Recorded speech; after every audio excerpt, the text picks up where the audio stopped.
wherever in the world you are, welcome to the Great British Mickey Waffle. I'm Jill, and for this week's show, we are going to be seeking out some hidden gems in 2 of the Walt Disney World parks. So, everybody got their magic bands at the ready? Here we go.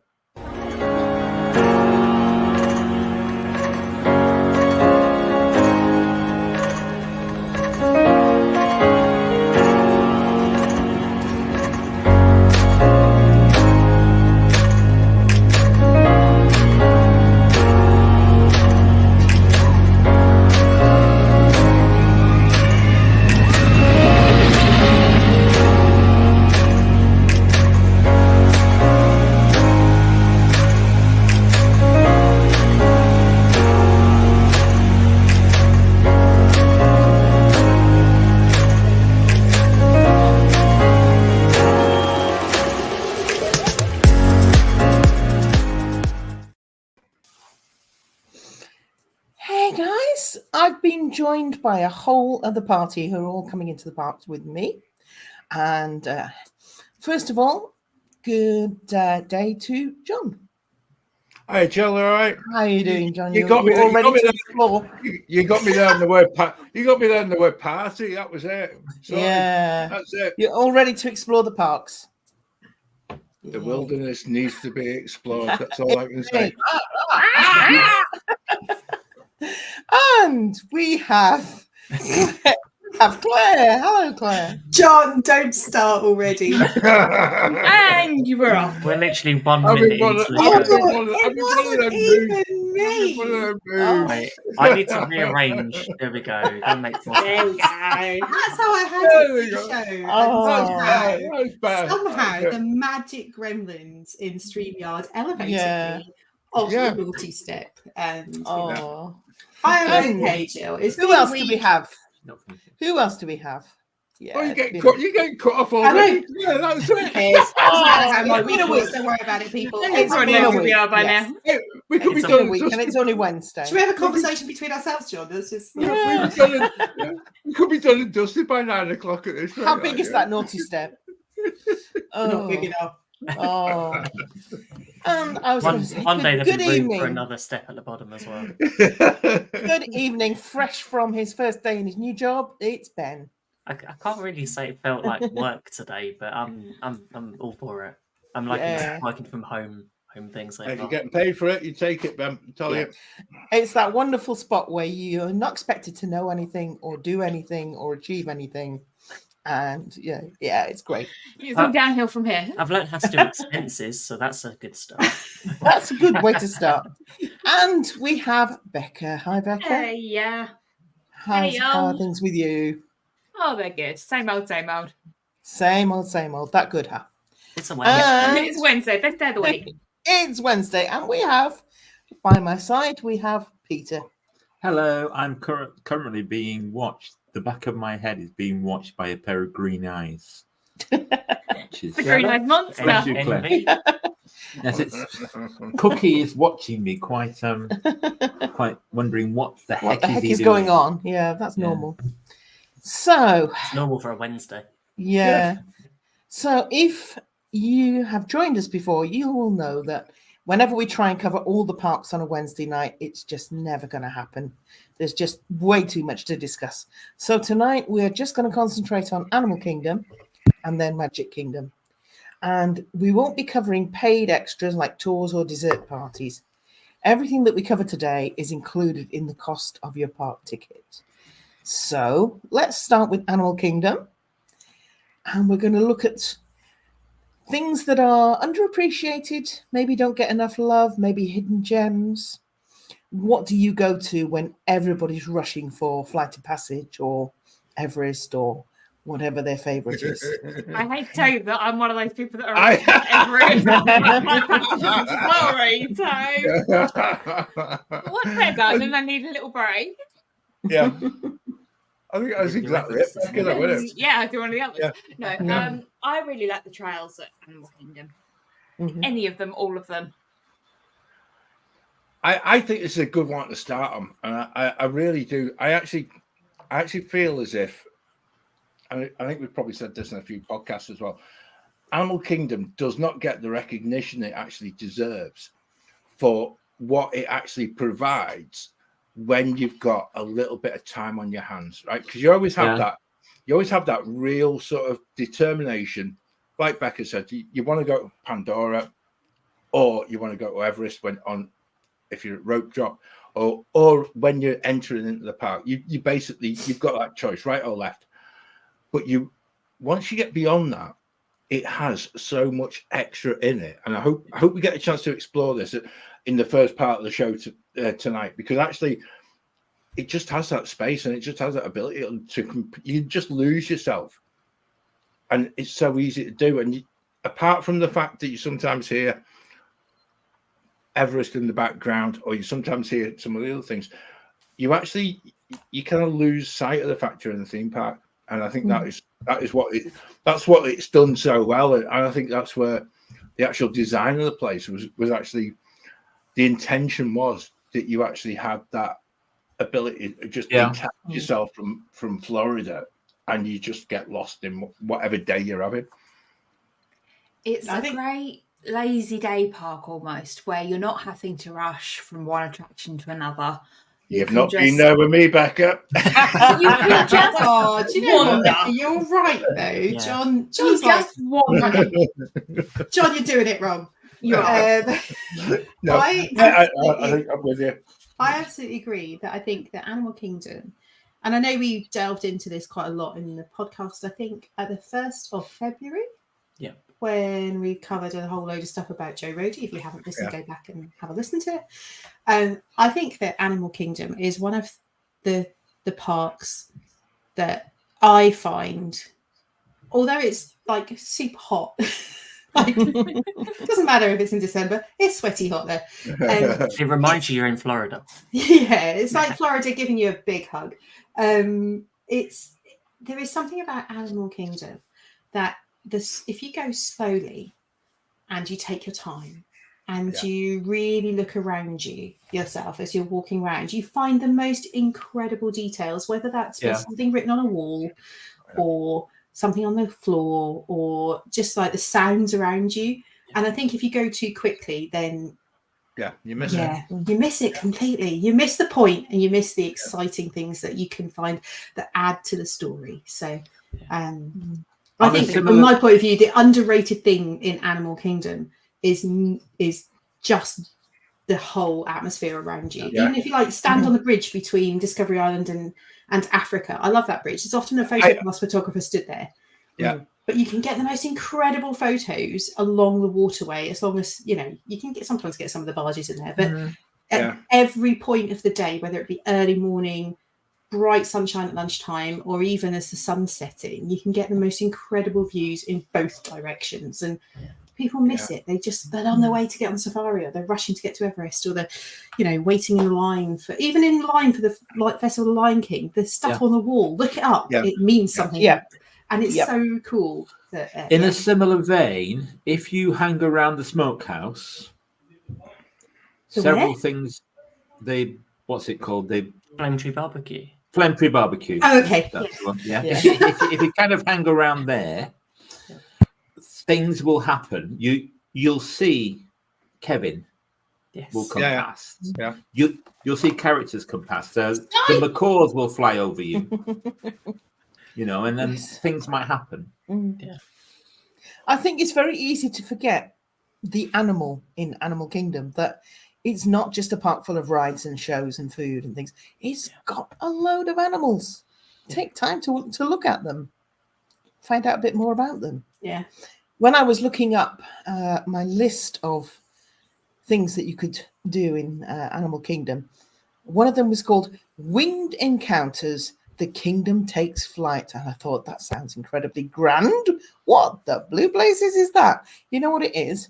That's the macaws, those macaws, It's those really brightly coloured birds that basically go flying off and come back to. It's incredible. It's one of those things that you don't think about, and it's like it's on the Times Guide, but it's like you're so sort of stuck in that thing from treating it like a theme park and going, I must get the headline attractions in. How am I going to do it? So I think the biggest thing we'll probably take away from tonight is actually slowing yourself down. Yeah. And just you're on holiday, relax, just see, explore. It's definitely the park to take John's favourite line into consideration with pause and let the magic come to you. Because with winged encounters especially, I've seen that loads of times, but every time I see it and every time those birds come over, I'm awestruck every time. Yeah. I'm not a big fan of birds. That's all right. Just saying. They freak me out a little bit. Yeah. So maybe that one's not great for you. I've got others. I've got an eldest son who feels exactly the same, Claire, and I've got a mother that feels the same. It's fine. Yeah, and he actually, to the extent it is fast becoming like a phobia type thing, because it really is. It is something that he actually has got. You never see him be fearful of anything, but if you put any was it the Wonders of Flight or whatever it was? We've got that down. And the bird comes across the audience, and even from an older age, never mind a younger age, if you're looking for protection from like behind me back, and I was like, it was horrible, a really horrible sort of thing to see. And I'm with you, Claire. I think it's one of them things that if you feel a bit iffy about it, it's such a real problem, and it is such a big thing. Yeah, movie maniac. Yeah, don't watch the birds. Viola. That's exactly it. No, I have actually years ago in Germany. I went to a hawking place, and we saw a hawk actually swoop down and grab a sandwich from a boy's pocket. Come and watch the seagulls where I live. The beach, grab one. Yeah, they watch for people at Greg's. That's it. Yep. Believe it or not, it's the same on Cardiff railway station. I don't know why, but this topic has now reminded me of something I saw on TikTok where there was a seagull that walked into a supermarket. I've it was a seen that, co-op, and it took a sandwich and walked off with it. Let's go to some slightly less scary creatures then. What about the Maharaja Jungle Trek? Yeah, because tigers. There are bats in there. I wouldn't say that was less scary. But at least the tigers can't actually get at you. The tigers are gorgeous. You do have to be lucky though for tigers to be there when you're walking through. How many times have we walked through? Yeah, and they're not there. And they've been empty. But even then, it's a gorgeous trail. Yeah. So it's really relaxing. Is that the one with the birds? Well, both the Jungle Trek and Gorilla Falls have got a bird section. So despite how much Claire loves both of them, I don't quite know how she does that thing. Quickly. And I was going to say my eyes shut, but that sounds also wrong. No, I think you're right. Does sound like a health and safety hazard. Yes, exactly. I'm actually better if the birds are. It sounds weird if the birds aren't moving. So if they're just like standing and like pecking around on the ground or in the water, I'm okay with ducks. It's birds with like sharp beaks. So you really don't like these Florida natives then? Oh, the white ones with the big beaks. The cranes. They're okay because they don't come anywhere near you. What I don't like is when something swoops at me. So yeah, it's just a thing. Don't worry about it. I'm okay. I go through the birds. I love the bats though. In that particular, and see everyone else doesn't like the bats. The bats are the best moment. Yeah. I can spend literally 45 minutes just stood there watching the bats. Yeah. No. You'd be lucky if I stood there for 45 seconds. You're lucky if you get me in the room. Yeah, they're awesome. The bats are incredible. And when you see them, like occasionally they'll just like stretch out and I love it because people scoot past them because they don't like them, but they're huge as well. Yeah, they're brilliant. Do they still have the meerkats in Gorilla Falls? They do. Yes. Yeah, I spend hours watching the meerkats. Yeah. I was there going sniff, Scurry, flinch. They are so hilarious. You've not seen Lion King 2.5. 2.5. I have, but not One, recently. Yeah. Yes. Okay. It's- Okay. That's what that's from. Yes. Yeah. All I think of is to compare the Meerkat advert. Yes. Yeah, that's a very Yeah. British Alexander and his friends. Yeah. Yes. Family. Yeah. See, Anna doesn't like the swooping birds either. We had this conversation Aw. when we were there, and we chose not to wait and watch the macaws do their thing, and we didn't go to the bird show. No. So, when thinking about animals, what about the affection section and the conservation station? That's what it's called. Yeah. It is. I thought you were taking us back to our Valentine's night show. It was. I was really gutted because when we finished that show, I actually realised I had a photograph for that night. It was about washing your hands at the affection section. So thankfully, 3 weeks later on, I could actually get the same gag in, which I'm quite pleased that I remembered that. I actually think this is one of those places that nobody actually, even Disney, don't give it the love it deserves, right? Yeah. I think they've rescued it to an extent by putting the animation bit in. Yeah. They've got a real big opportunity to make more of that area. I love the fact that you get the train to it. I love the fact that you've got a walking part from the train station down to the building, because actually I think that in itself builds up that we're doing something completely different. The bit with the goats, I don't really get that. And I think it's an unnecessary sort of muddying of the waters in some ways, because actually I think they could do it better. So that's my challenge. I actually think that's a bit Disney need to sort that bit out.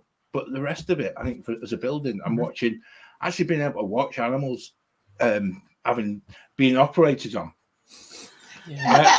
I actually think it's the most incredible. It's brilliant, though. Yeah, it's because brilliant. It's Watch them go educational. through Time CT it right scanners. as well. It goes back to that whole thing about if we're going to be honest, right? Let's detach Animal Kingdom from being a zoo. It has to have that whole underwritten thing that we spoke about with Joe Rody, of the fact that it's there to protect the environment and actually make people so much more aware.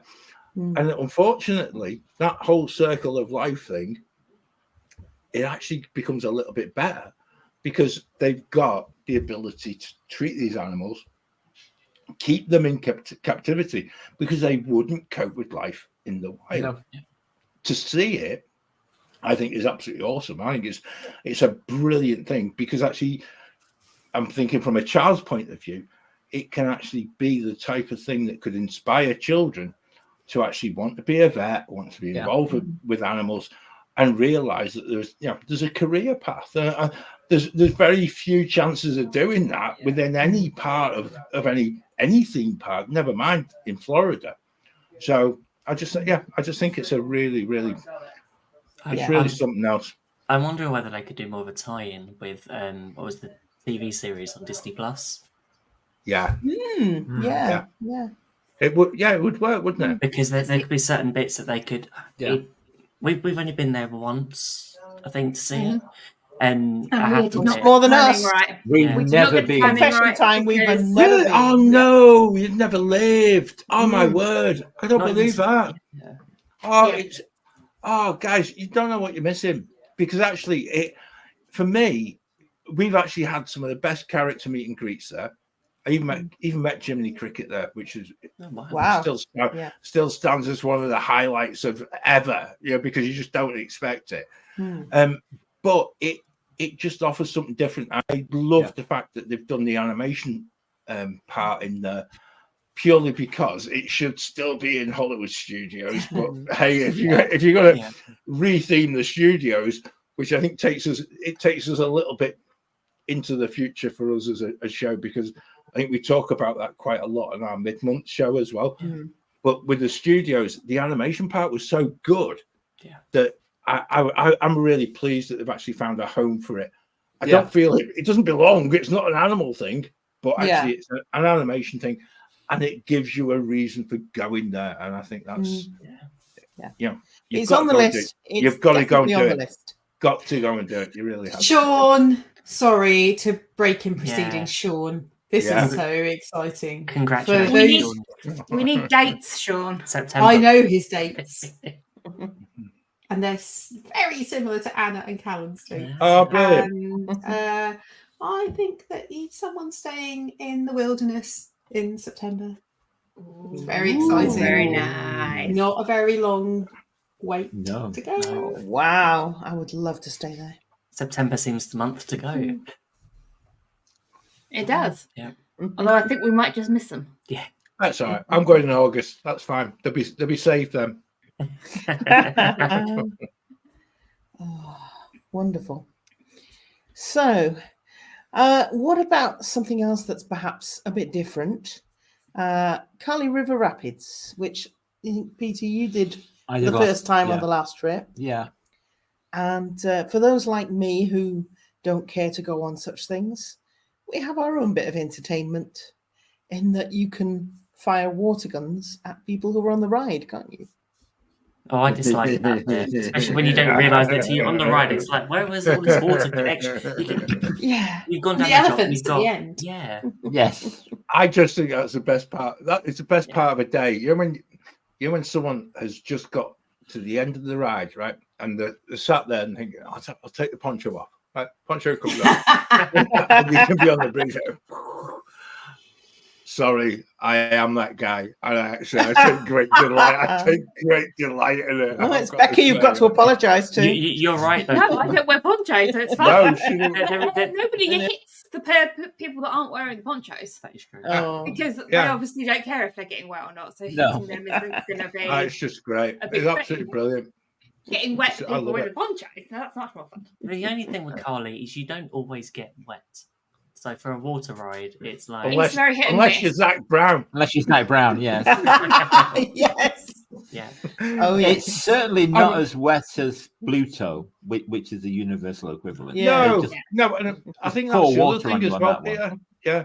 And that's another one. If you plan on doing Kali River Rapids, particularly in the summer, August, September time, you go early doors because actually a lot of Americans don't like to do it early in the day because they think you're going to get absolutely soaked. They don't like walking around when they think you might get a bit cold. It's actually the perfect time to go and do it. We don't mind it. I actually think as a ride, it's quite tame, except if you're Zach Brown. Maybe it's a good maybe it's a good time for us. There's to like get one nice... seat on the boat that. The one that Zach Brown sat in on a live show. If anyone's ever missed that, I actually, it was one of the greatest things that we've ever done. And Zach, apart from the fact that it absolutely completely. I've had so many conversations with Zach about that particular moment. And I think we might owe him a pair of headphones still, actually. Yeah, he totally didn't see it coming at all. And it was just this moment of drenching. It was the Little Mermaid moment, wasn't it? Where the wave, when she's on the rock and the wave just comes up and hits her. He's a good sport. He's a good sport. So he's I have a date with Zach in a few weeks' time where we're going to do Hollywood Studios. Oh, so I'm not going anywhere near Kali River Rapids. No water rides. I'll end up, I'll end up drenched. Bless him. He did get his own. He did get his own back when he took his Phantasmic. Phantasmic, didn't he? Yeah. Whole white t-shirt, sit in the front row. Flash zone. First ever Phantasmic. There you go. That's it. Sit yourself there. And that's the problem. That I had no idea that was a thing. Right, okay. I don't trust anyone anymore. Oh, always a good plan. Yeah. Fab. So what about Navi River Journey? Would you say that that's underrated or No. One, the queue is far too long for it to be underrated for anything. Yeah. And two, apart from the shaman at the end, which is occasionally replaced by an LCD screen, it's a bit dull. It's not long enough. It's not. It's half. It's half the length it should be. It needs a drop like you have in Pirates of the Caribbean. Which is it needs something. It does. It feels like it's half the ride from what it's supposed to be. You could quite easily go down a waterfall in Pandora somewhere on that ride. I just feel sorry for the people that have got in that queue thinking it's Flight of Passage. It could not be further from. No. I think you think, it's an hour-long queue. This must be the popular Flight of ride. Passage. Yeah. I still haven't managed to do it because when we got there, the queue was just too long. And I thought, okay, it's a wimp-friendly ride. It's one I could do, but I ain't waiting over an hour. No. I think the other thing, Jill, and this is the bit that you probably love on this, is the fact that the detail that is within it is absolutely second to none. The actual design of the ride is superb. It just lacks something that's going to take it into being worth just being a ride. Because actually it's not even a water ride. It does nothing, and it doesn't really sort of go anywhere, And the thing is, it is gorgeous throughout. It's very pretty, it's beautiful, but there's just missing something. It is. It's missing a story for a bit of understanding, and I think that unless you absolutely love watching the Avatar films, and then you go there and it's just incredibly sort of surrounded by it, but there's nothing for people who haven't seen that to go on this ride and go, this is what this is about. Except that it does give you a handy reminder if you need to visit the audiologist. My earwax. Yes. True. Yeah. Oh dear. Oh, so what are we missing? What have we missed out? Part of me wants to add Kilimanjaro Safari a little bit, but I think a lot of it is some people I'll go on that once off the trip, but for us it's a repeat ride, but also different times of the day. You're never going to get the same safari, so always make sure if it's less than half an hour queue, just go straight on it. Is incredible. And you will. I think the thing for me is that I have always, without fail, every single time, and I've lost count of how many times I've ridden that particular attraction. I've always learned something new, whether that be a new fact, something about an animal, Swahili, all sorts of things. I've definitely learned something every single time. So I've learned something last time, which was to sit on the left. The left? Why sit on the left? Because all the best views were on the left, and there was this couple, generally, who deliberately didn't go in the row we expected them to, so that they could sit on the left. I always asked to sit in the back. Apart from the back seat. The back seat. We just found that they were getting all the good photos, and we were getting. If you sit in the back row, you can turn around and take photos behind you, which is the best place to be. It's quite bumpy in the back. There's nothing wrong with that, Ben. That's fine. It's quite bumpy anyway. Just hold on tight. Hold on tight. You'll be okay. Something I think is underrated in Animal Kingdom is the shops. All of them. They're all nicely decorated. There's lots of effort gone into the shops themselves. I know we all talk about the one at the end of Everest, but even the main ones, there's a lot of nice stuff in. So they usually have some good, unique merchandise in Animal Kingdom. And the detail as well, Peter. The detail's fantastic. And I know it's only seasonal, but the Magical Menagerie over in December is amazing. They are so good. Puppeteers are so brilliant, and the puppets are so cute. And it's Christmas and steel drums. And the steel drums and the music. Yeah. Definitely. And the live music. Lots of live music. Things like Divine. Anybody seen Divine? Yes, if you can find her. Yeah, you have to look carefully. Yeah, she's around. Carrie's right. The shops aren't typically packed, so I think that is it mercantile traders on the right hand something side, like that. Yeah. As you go over the bridge and you're going towards the Tree of Life on the right hand side, that particular store has a really, really good selection of loungefly bags, of Dooney and Burks, of amazing t-shirts.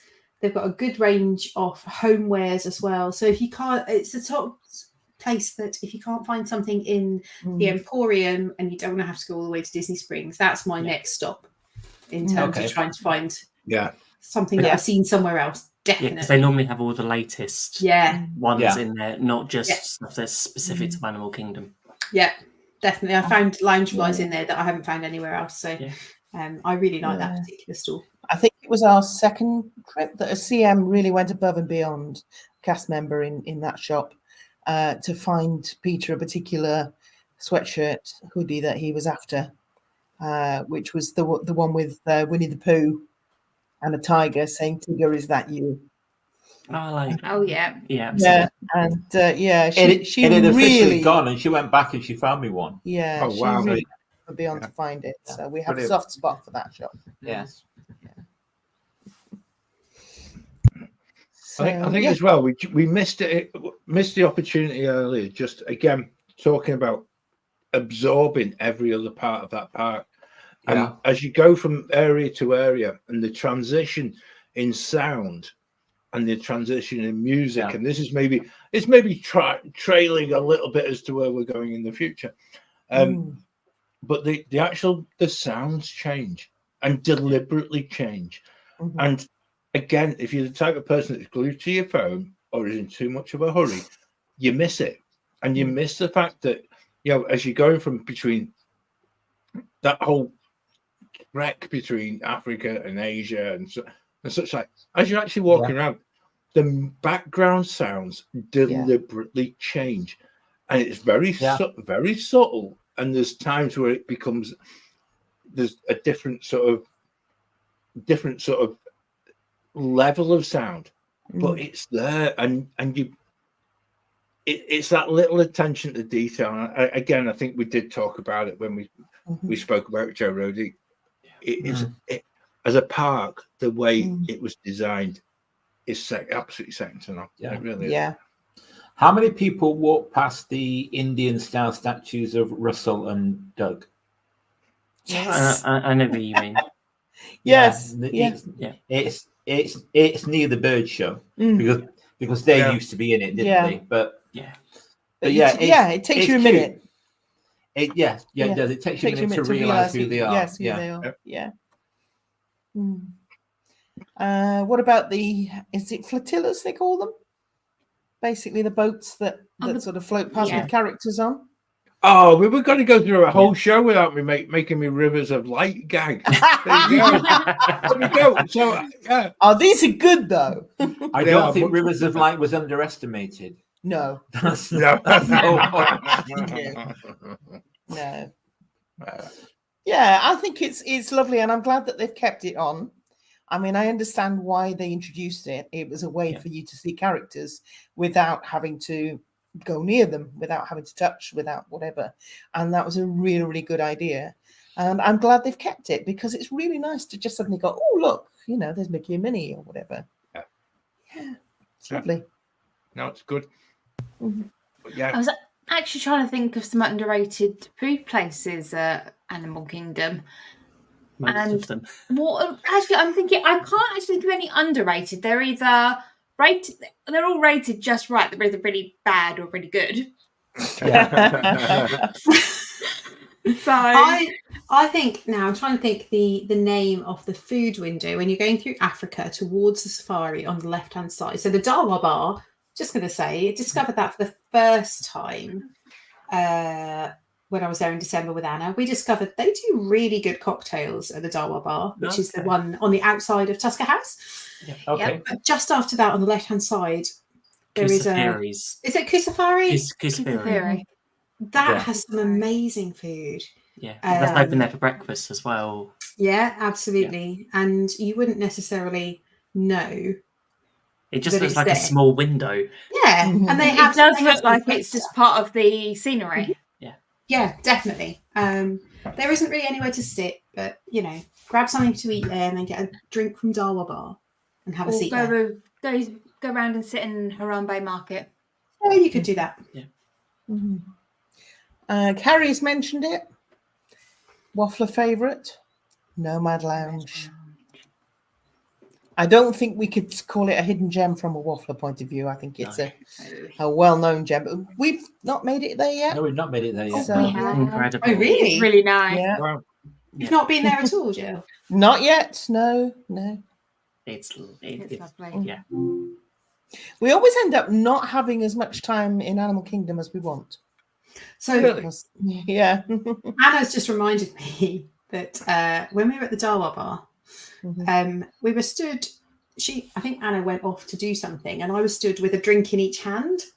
And if you sounds about right. As I say, it's not unusual, but don't change the habit of a lifetime.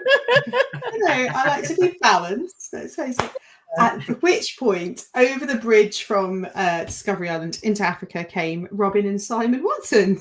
At that very moment. And I did share some of my drinks with Simon. Robin wasn't drinking, or I think she may have had it, but yeah, Simon and I shared some of the drinks while Anna was off doing something, and then we got some more. So it was it was quite a funny moment as they just came over the bridge. It was Dapper Day, so we were all dressed up, and it was like, hi, here, I've got 2 drinks. I can totally recommend Dawa Bar. The bar staff are incredible there, actually. We're going to have to add that to the list. We will. Yeah. I was surprised because it's. I was always being like, I quite like. What's the bar by Everest, John? The one where the fast pass, the paper fast pass. Yeah. The fast pass for the bar. That's the one. What? I tell you what an upgrade that was, wasn't it? Yeah, because if you go to one bit, you have to wait. It's all pre. It's open one side, both sides, isn't it? Yeah. Yeah, and if there's some drinks that you can order at the quick service bit, which are all pre-mixed, but if you go to the actual bar, they will mix your own drink for you, and they're infinitely better. Okay. Yeah. Quality bars. Again, walked past it, never been there. Yeah. You're doing it all wrong. I know. Next time I will not spend. We're talking underrated things today. Those 2 places. Yeah. So have we covered? Yeah. Has anyone got any other hidden gems in Animal Kingdom before we move on? Well, why don't we go for the most underreported worst journey to actually undertake in Walt Disney World? And that's getting from Animal Kingdom across the Animal Kingdom car park. Animal Kingdom but getting from Animal Kingdom to Magic Kingdom is such an absolute pain if you're park hopping. It really is, because and especially if you're in the car.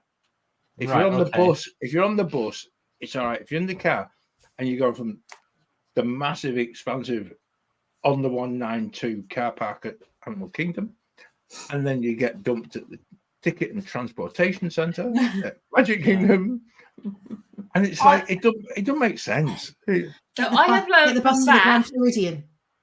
Just that's the one. Go the other way around. Yeah. Start at Magic Kingdom and go over to Animal Kingdom in the afternoon. Use the resorts. That would be. I would use the resorts at the Magic Kingdom. Yeah. And just get the bus from Animal Kingdom to one of the resorts nearby. Yeah. And either jump on the monorail or walk around. We've got the bus from Animal Kingdom to Magic Kingdom quite a few times. It's fine. We have, it's great. It just takes ages. It doesn't flow. It upsets me day. It's at least half an hour. I want to just jump on a monorail, and I think it would be a great monorail expansion, wouldn't it? If you could get from Animal Kingdom, get a monorail straight into Magic Kingdom, or Skyliner expansion. Yeah, there you go. Cool. Maybe that's an Imagineering story that we can relay on a Wednesday. Okay, well, however we reach it, let's get to Magic Kingdom, shall we? So, guys, what are your unappreciated rides, attractions, shows, anything I'm going to start this off the railroad, Walt Disney World Railroad. Yes. Yeah, 100%. It's been away for so many years. I'm so glad to have it back. And it doesn't take long. It was 15 minutes, 20 minutes round trip. Or you can just use it as a train ride and get off Frontierland or Fantasyland and use it as an active train. Yeah. Again, last time we went, it wasn't running, so we didn't do it. Yeah. We love it, and it's one of those. It was one of those things that when Tron was being built, you actually missed the sound of the train. Irrespective of whether you travel on the train around the park or not, when you're in the park, Magic Kingdom is a different place when you've got the sound of the train in the background. And it's the most beautiful thing. I don't know why it is. I don't know what it is. I've been playing golf at Walt Disney World, and actually you get a great delight from hearing the train at Magic Kingdom. It's one of those iconic sort of sounds that you can't really even begin to describe it. It's just like, there you go. Train's just leaving the station. Yeah. We're sorted. Life moves on. And you're just like, it's good. It's beautiful. It's one of those amazing bits of original Imagineering. Yeah. Agreed. In December, Anna and I may or may not have stayed on the train for 2 laps around Magic Kingdom. Why not? Why not? Because we could. It was great. So I'm going to throw something into the mix here. Ooh. Is it underrated or isn't it? I'm going with Hall of Presidents. It's an underrated nap spot, but apart from that... I'm not sure it's underrated. It's just a bit... It's just there. Yeah, it's just there. Not for us. It may be more suited to an American audience. I'm going to go the other way. Actually, I think this is something. And join if you're in the chat. If you're American, especially, I'd love to hear what your thoughts of it are, because we go at the Hall of Presidents from a completely different perspective. However, when you go to Epcot, which obviously will come up in a future show when we do the studios in Epcot. When you go to the America Pavilion and you watch the film there and the history of America, this for me adds to the history of America, and which is why even as someone from this side of the Atlantic, I really enjoy Hall of Presidents, because it just adds to my own personal knowledge of how America came into being, and I think the two go together. But I know that a lot of British people think, well, why should we go see presidents? And then probably there's maybe Americans who wonder why certain presidents are there. That American Adventure I remember going into, and I remember waking up 20 minutes later. I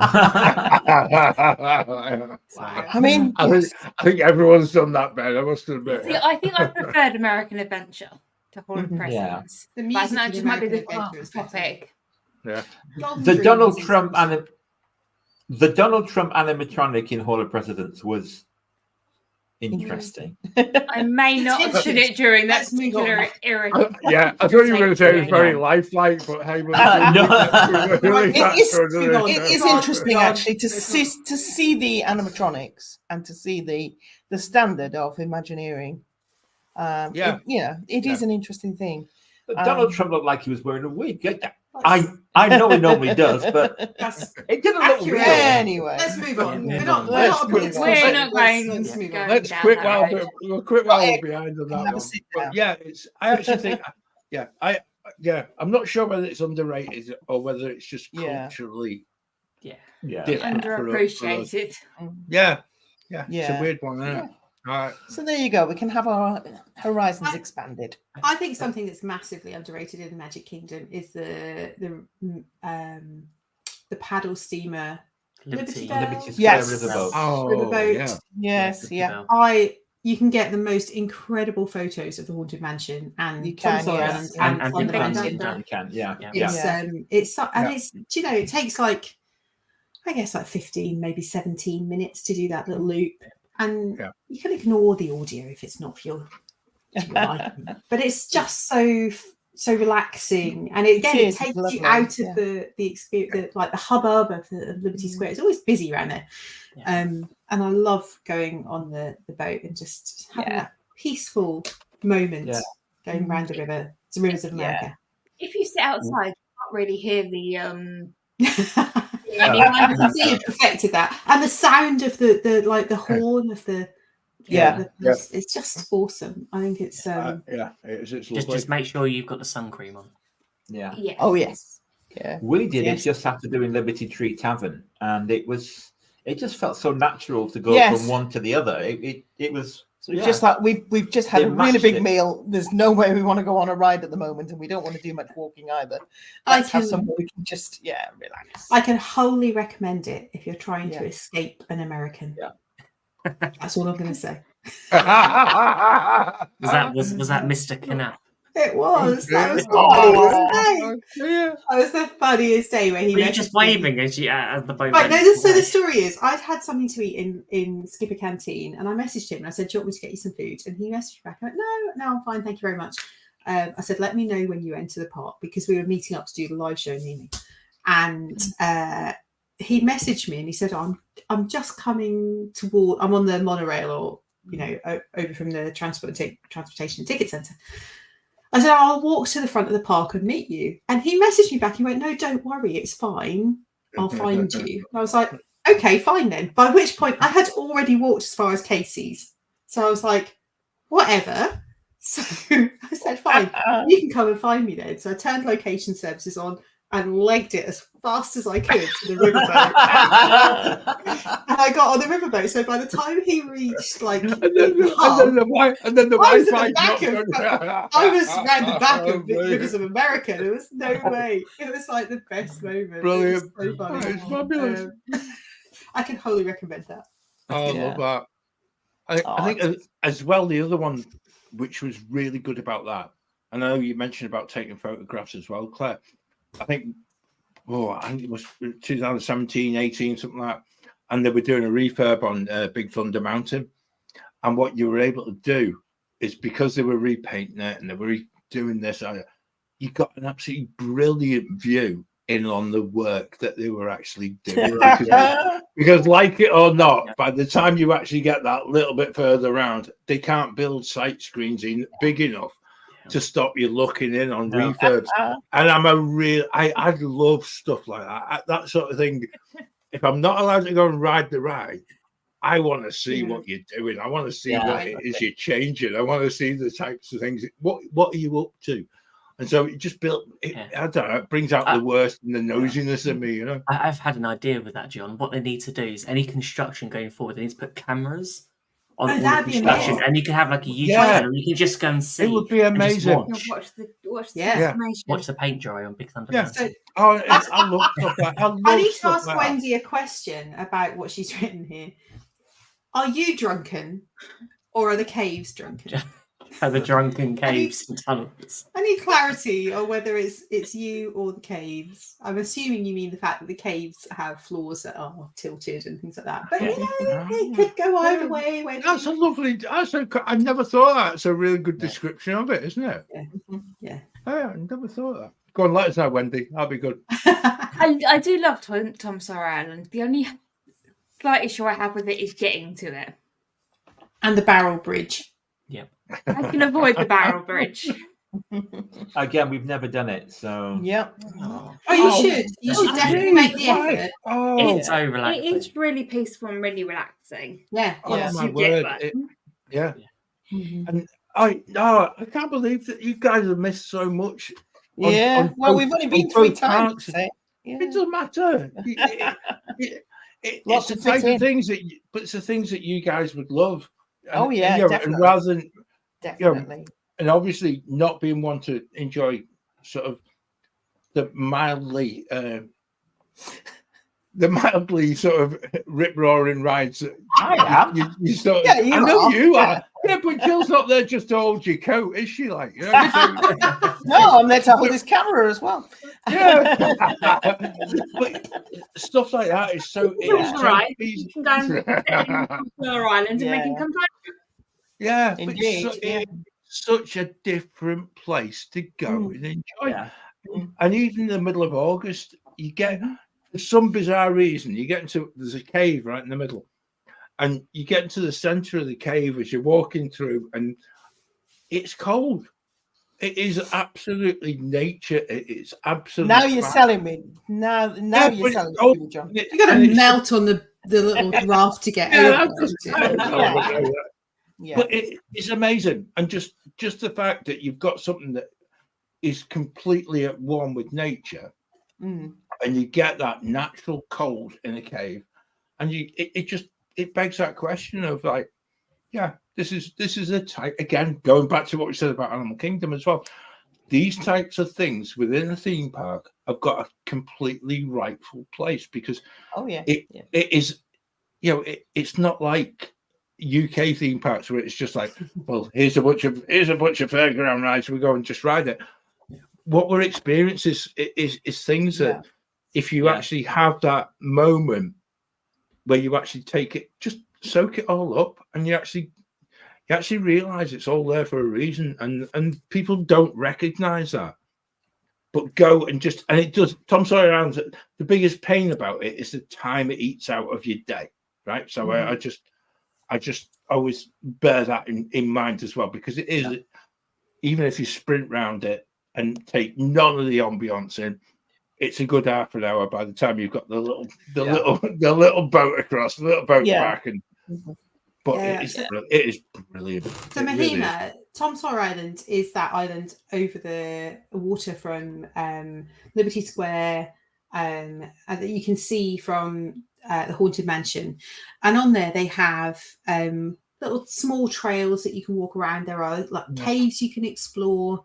There's a fort that you can usually get to have a little walk around, and it's like a completely separate world from the rest of Magic Kingdom, and it's usually open from about 10 a.m. till dusk, so you have to get on a little raft to get across. The rafts hold about 30 to 40 people, if that, and they take you across a little waterway, and there's loos over there and various things, but you can have a little walk around. And for kids, they're completely they can't go anywhere else. So actually we took my daughter for the first time last year, and she'd never been on Tom Sawyer Island Shock Horror, and she loved it. She loved the ability to just like follow her instincts and walk wherever she wanted to go. And she found like there was a mill, and then there was a cave, and there was the bridge, and all sorts of things. And just like, it's like an adventure island. There aren't playgrounds in terms of like slides and swings and things like that, but there are things that you can explore. I think that's a really good question by Mahima, because actually I think is that maybe some people's perception of it being a play area, simply because there is the fort there, and people, and maybe that's how it's perhaps sold in a very childish kind of way to people who are visiting Magic Kingdom. And yet, if you're a bit of a if you've got a love of Magic Kingdom, it provides for you an eye back into the park from a place that you really don't think you ever would be able to look back in on. And it's, for me, that's the bit I enjoy, because you've got different sight lines, you've got the ability to look at, certainly again, at Big Thunder Mountain from angles that you kind of don't even appreciate unless you're actually on the ride itself. But again, looking back on Haunted Mansion, but then looking back towards Magic Kingdom itself, and you're thinking, this is actually something that is completely different, and something that, if you want to take pictures, it's wonderful. If you want to go and explore, it's wonderful. If you want some peace and quiet, just soak in that ability to be a matter of like 100 yards away from a theme park, and just find yourself in complete tranquility is I think is something to absolutely behold. And I know you mentioned Jason earlier, Claire, but I'm sure on one of the soundscapes that he did, I think he did Tom Sawyer Island. He did. And I'll find it and I'll link it in our. It is actually of the Soundscape series. It was an absolutely beautiful one. Simply because you can't actually believe you're in the middle of Magic Kingdom, and it's just like it is serenity. I think, like Wendy's just said, you can also see Big Thunder Mountain. I think, I don't want to inflate Jason's head any more than it already is, but the Soundscape series, if you haven't found Soundscapes by Here with the Magic on Spotify or on like podcasts, Apple Podcasts as well. I'm sensing a challenge here. Do listen to them. They are. I have my favourites. Coronado Springs for me is like my favourite thing to listen to on the aeroplane. And those particular shows, they are usually about half an hour, maybe 40 minutes long, and they are 360 audio of everything you hear around you. And Tom Sawyer Island is a really, really great example of that, because you do hear the Thunder Mountain in the distance. You hear the screams from what was Splash Mountain. You hear the paddle steamer going around the outside and the whistle from it.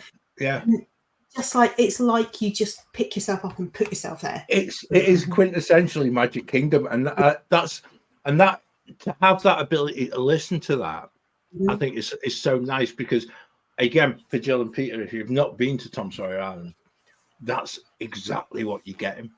And that's the bit that I really love about just having that audio playing whilst you're actually soaking it up. And we'll stop there, because I'm not going to keep plugging Jason Knapp's Soundscapes, because he never plugs our show. He owes us big time, does Jason? He owes us big time. I am going to tell him. We gave you a plug.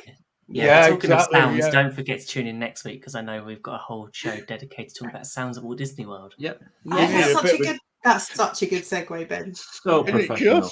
But actually, as we spoke about Tom Sawyer Island, I think we should go up a little bit and talk about the treehouse, because I would put that in the same sort of level of escapism of Magic Kingdom, and what you can see.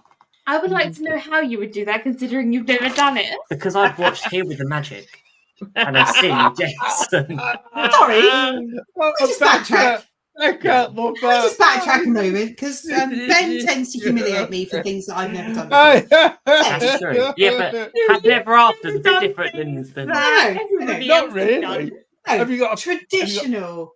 Is it a fear of absolutely steps? Classic Magic Kingdom attraction versus changeable fireworks show. You've never been up the treehouse fireworks show. No, I've not been to the treehouse. I have done the one in Disneyland Paris. It's Paris, not similar. There's a few things left in Magic Kingdom that we've never done, actually. Yeah, I've done the one in Disneyland Paris. But... maybe because it's quite hot when you're climbing all those steps. The one in Disneyland Paris is exactly the same. Just give you different view. Yeah. But in Magic Kingdom, I get a bit distracted because we're not far from Dole Whip. So it's a choice between climbing up those stairs. I thought you can do both. There's not a rule that says you can do one and not the other. I thought you were going to say the restrooms are right opposite it, so I jump and go to the restroom while Becky goes down the treehouse. No, Becky's never done the treehouse either. Yeah, I've got to say, actually, it's one of those places that it's not on anyone's list because it's not on the must-do stuff. And once you've actually been to Walt Disney World more than once, and you're like, nah, ignore that. And actually, once you go and do it once, it becomes a ritual part of your trip. You have to go and do it. It's your enjoyment is generally, I'm trying to think of a polite way of saying this, is generally as to how busy it is and the type of people that are around you. Because the quieter it is and the more you can just take your time and just enjoy it, rather than having someone shouting to the bottom of the trees, hurry up, whatever the child's name is, get a move on. We've got to get ourselves to Space Mountain next. Hurry up, come on, kids. We got to. You don't get anything out of it. It's not a case of just tick it off. It's go and enjoy it and go and just spend a moment. Yeah. And now, Magic Kingdom's version is still themed to Swiss Family Robinson, isn't it? Yeah. It is. Because I know in Disneyland, They went to they had it as Tarzan for a while. bit, and then went Did back they? to Swiss Family. Yeah, Yes. they did. Yeah. They They had it as Tarzan's treehouse, and Sacrilege. but they've changed it back now. Well, not changed it back. Good. It's not specifically Swiss Family Robinson now. It's just Adventure Treehouse or something. But it's pretty much the same by the look of it. Do you think if they call it that, they'll put Sylvanian families or something in it? It's just like a hidden little addition to it. Yeah, I think you should take some Sylvanian family toys. See how many you can put in there. But I wonder whether that's part I've got the music for Sylvanian families going through my head, and I'm trying. You have no idea how hard it is for me not to sing it at this moment. Oh wow! It's a small world. No. Sylvanian families, Peter, is completely different. Peter, we've just gone from 400 watching to like 16. 3. Yeah. Suddenly everyone's gone. What happened? There you go. Well done. The treehouse. Yeah. You know you want to. But I do wonder whether people don't know Swiss Family Robinson. They don't know the film. It's it's a very, very old film. But does it matter? No, it doesn't. It doesn't. I actually think this is the bit that we're getting all in a tiz about. Oh, it's old that nobody knows about it. It doesn't have to be IP. I'm not going down the Splash Mountain bit. Please no. But it doesn't matter because it's actually somebody put it there for a reason, and let's enjoy it. Let's just turn your brain around when that and sort of carousel of progress and things like that. Get your head around the fact that when you sat there, just open your mind as to the fact that this was actually designed and put into this place way beyond when your kids were born and things like that. It was there for a reason, and it was there as part of history. And I think that whole historical part of it, let's explore that rather than trying to be always being so-called politically correct that it has to have the same look or whatever for modern times. I think it's important that we look back on history and actually realize that, some for good or bad, it's there for a reason. And there you go. And again, there's so much detail to discover. And that's what the parks are about. And apparently the treehouse is a good place to watch the fireworks. It might make you want to go and watch the film as well. You never know. And actually, I think is it Carrie in the chat mentioned about fireworks and that? Yeah. I'd never thought of that. I didn't ever think about that. Yeah. And that actually, because I'm generally quite greedy. I like to be right in the hub and things like that. But that would be you could get a really brilliant. And yes, Wendy is correct. It's close to Skipper Canteen. So if you need to, get an appetite up for your Brazilian cheese bread or walk it off afterwards, that is Claire. The mention of Brazilian just so accepts. I love this. I just think, sorry. Let's move on. I try. Shall we move on and head to Tomorrowland? I think we should head swiftly on. Yes. Yeah. Apparently, Joe, on your list, and I'm not sure whether this is underrated, but I'm going to consider People Mover because I think sometimes those queues can be really long. I don't think it's underrated. No.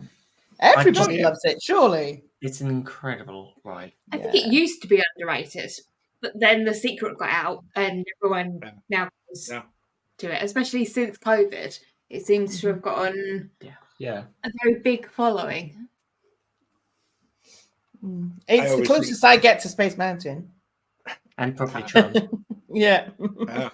I always found it was the most amazing place when our Joe was young and he wasn't tall enough to go on Space Mountain, and so as he was in that position of being, we can't do that, son, and when you've got a young child and you really try not to let them down badly, because older brother is going on Space Mountain, and you think, oh my word. So we used to go and do that, and it was brilliant because we'd go back and we'd be able to do it a couple of times because there was never a queue back in those days. And again, going back to when Tron was being built, it was a great nosy into how much progress had been made on the building since the last time you were there and things like that. I just think it's one of the greatest things in Magic Kingdom. Yeah. Something else Jill put on a list, which I was slightly surprised by, was the Christmas shop in Liberty Square. Yes. It is in Liberty Square, isn't it? It is in Liberty Square, and it also has some really cool history stuff in terms of Walt's. I'm going to say wife. Do I mean wife or mum? Keppel is the family name, and the name of the number of the shop. And if you do some investigating, I'd have to put it up in front of me. Yeah, you do that. I'll plug the bit about the Christmas shop, because when you're there in August and you're really thinking about those little gifts to take home. Yep. It's one of our must-do places. That and the place in Disney Springs, where you get some amazing merch. Yeah, but you tend to get it early there. Yeah. Pick up your Christmas bauble in August, and it's just one of those. Yeah. Don't laugh. No, we go one every year. It's actually becoming a bit of a problem. I was to say we beat you on that, John. We get ours usually in June. Yeah, and it's just like, but because it's there year round. Yeah. I just think it's just like nobody. Some people don't even know it's there. Yeah, because you'll walk past it on the way to anywhere.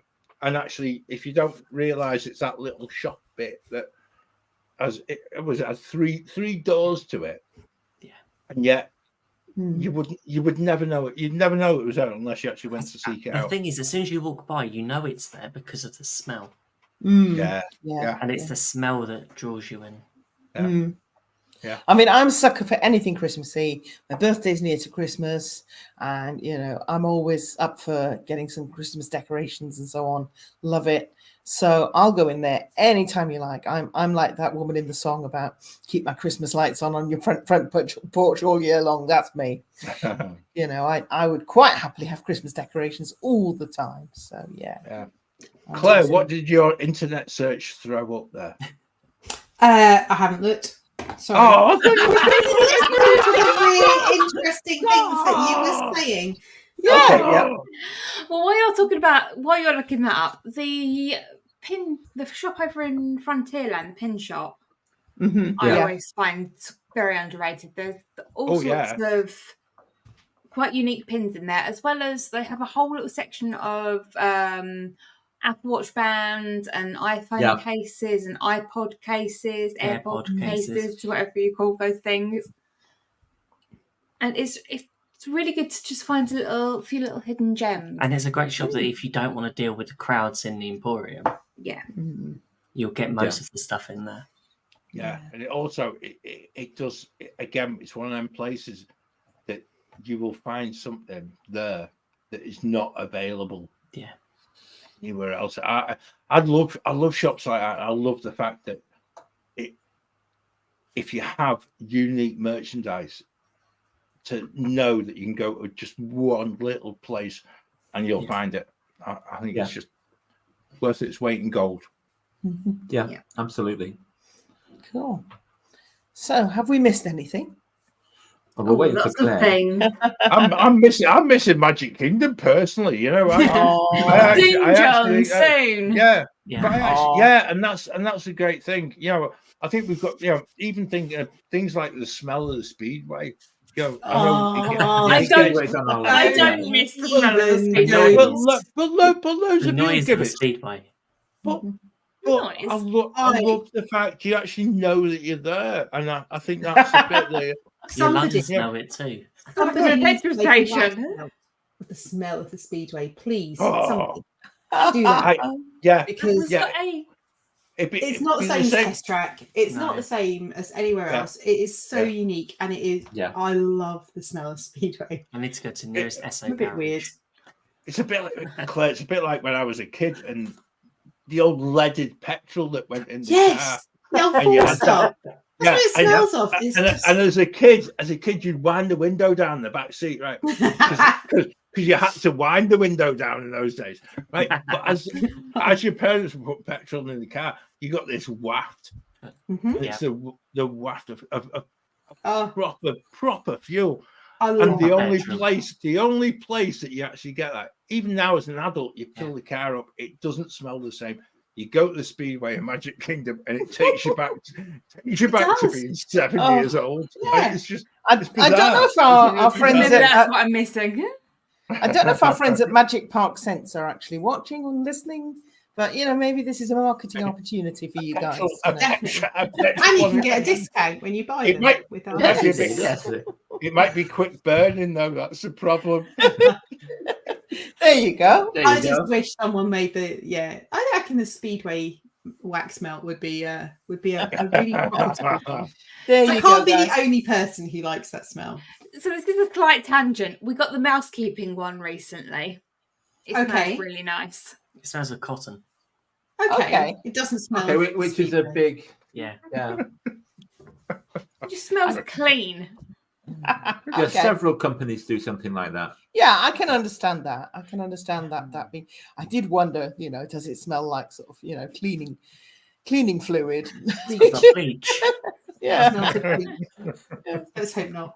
No, that's clean cotton. That sounds nice. Yeah, I could go with that. So is that it? Have we got any more to do?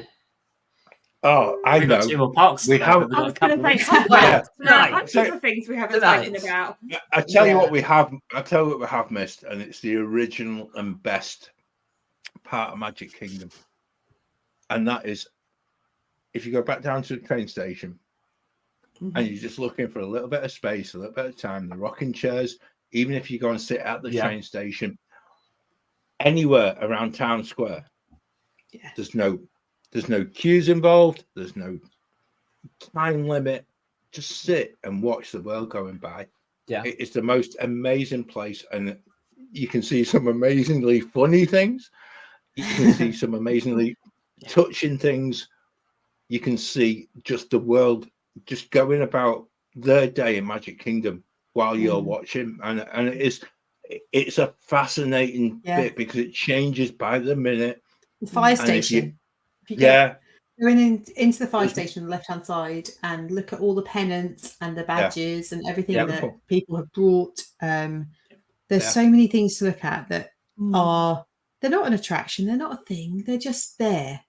But they're there for a reason and there for your enjoyment and to enrich your experience. I was going to say the flag retreat as well. We then we can talk about the windows of Main Street and we can There are hundreds of things in Magic Kingdom that we haven't so much about. and there is. And it goes back to what we said earlier. I think Becca, you hit the nail on the head early in the show. If you go around rushing from different ride to different ride, attraction to attraction, you're missing what the theme parks are there. Absolutely, Yeah, I think what's emerging for me is the idea of a challenge, perhaps, of having a day where you do all the non-headliners, the hidden gems, the attractions that don't perhaps get as much publicity. You don't need to have Genie Plus. You don't need to book rides. You don't need to queue. You can wander around and enjoy all these things. So I think there's a challenge emerging here, perhaps for one of us on our next trip. Or both of us. Yeah. I think we do it all the time anyway, and fit the headliners in as well because it's what makes these parks what they are. It makes them stand apart from anything else. And I think if ever we lose that part of Walt Disney World with all that little hidden detail, the hidden magic, the hidden parts that cost you nothing, they're there for a reason. And if they decide we don't want to be that, we just want to be a bland theme park, then you lose the magic forever. And that should never be what it's about. And it doesn't matter what park you're in. If it's a Disney park throughout the world, there is that magic to be had. Oh, there is, absolutely, yeah. If you open your eyes to it and you open your ears to it and just take the time to sit and even walk. You don't have to sit and absorb it. You can actually do it as you're walking. John, it's so easy. Carrie has mentioned the flag retreat. I was about to mention it. Thank you, Carrie. I am the sole person of actually always mentioning this flag retreat. For me, I'm not American. I find it the most moving experience in the entire world. It's beautiful, and the respect that American people show for their flag, and the reverence of that ceremony day after day after day is, I think, is second to none. It brings me to actual tears every time. I will stand. I will be part of the national anthem. It's beautiful. It really is. And I think, Carrie, you've really hit a nail for me. I was trying not to mention it because I feel like I stuck. I feel like it's another one. Mentioned it for a while. No, we haven't. Really, but I feel like it's stuck record that I always keep coming out with this.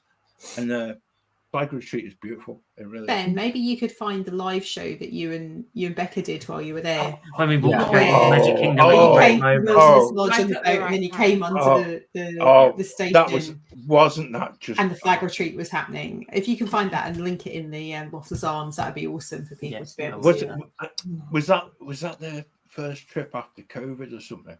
I think it might be the second. It might be the second trip. There was something really poignant about it, and we did it as a live.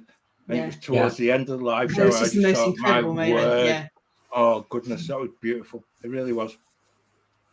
Definitely. Well, I don't know about you, but I am enthused now about going back into the parks, and I'm ready to book some tickets. And if anybody in the chat and watching and listening is also ready to book some tickets, we have some friends who could help you with that. We have attraction tickets. Do check them out. If you go through our website, there is a link there, and I think that gives us a little bit of help. So yeah, do check them out. They can help you. Incidentally, we just used them last night to book Disneyland Paris tickets as well. So it's not just Orlando. Yeah, I've been pricing up Disneyland tickets, and they've got so many on there. For not just stuff that's Disney, the Universal as well. Yeah. So, anyone who hasn't had a chance to listen to our 1st of March show yet, where have you been? But do give it a listen. If you do need some help with planning a Walt Disney World holiday, if you're on your first trip or your 101st trip, you might learn something. And if you want to find out what it's like from a Brit's perspective, doing all the planning and thinking about all the things that we have to think about, it's worth a listen. So do seek it out. Next Wednesday, we're going to be staying in the parks, but we're not going to be continuing what we've done today. This time, as we mentioned earlier, we're going to be concentrating on the sounds that can really powerfully evoke memories of a visit to the most magical place on earth. And you know those sounds that when you hear them in a different context, you're instantly yanked back there in your memory. It's just like, ooh. So that's coming up next Wednesday. Meanwhile, if you still haven't had enough waffle, all our previous shows are right here on the YouTube channel and on your favorite podcast platforms. And we would be so grateful if you could just take a moment, share the show with your friends, family, co-workers, random people on the street, anyone you think might be interested and share the same Disney passion that we do. Also, you can join the conversation in the Wafflers Arms, which is our Facebook community. It's a virtual pub. The drinks are free, but you have to buy them yourself. Hey. And we get there. We share all sorts of stuff: photos, news, countdowns to trips, endless banter, all sorts of fun stuff. So check out the Wafflers Arms. And we're on all the socials. We're at GB Mickey Waffle on Instagram, Threads, TikTok, Facebook, X. Any I've forgotten? Follow along for your daily dose of Disney magic. And thanks to everybody. I've learned a lot today. I've got a whole plan for our next trip now of places to check out and things to go to. So thanks to everybody for being part of today's episode. And I think there is just one thing left to say. Waffle on. Waffle on. Waffle on. Waffle on, my friend.